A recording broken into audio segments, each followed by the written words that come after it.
এবার আওয়ামী লীগের আগামী 15 এপ্রিল নতুন সমাবেশ ঘোষণাকে কেন্দ্র করে সারা দেশে হরতাল ঘোষণা করা হয়েছে।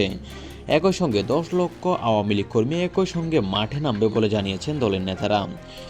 আওয়ামী লীগের কেন্দ্রীয় নেতৃত্ব আজ একটি জরুরি সংবাদ সম্মেলনে ঘোষণা দেন। নেতারা বলেন 15 এপ্রিল ঢাকাসহ সারা দেশে ব্যাপক কর্মসূচি পালন করা হবে। এই সমাবেশকে কেন্দ্র করে কোনো ধরনের বাধা বা বিরোধিতা সহ্য করা হবে না। প্রয়োজনে সারা দেশে হরতাল পালন করা হবে।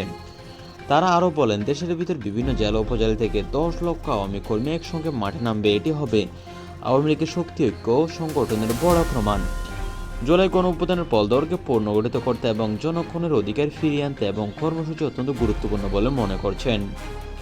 নেতৃত্ব জানান, 15 এপ্রিল ঢাকার মূল সমাবেশের পাশাপাশি সারা দেশে জেলা উপজেলা পর্যায়ে একযোগে কর্মসূচি পালিত হবে। হরতালের কারণে সাধারণ মানুষের দৈনন্দিন জীবন যাতে খুব বেশি বিঘ্নিত না হয় সেদিকে সতর্ক থাকার আশ্বাসও দিয়েছেন নেতারা।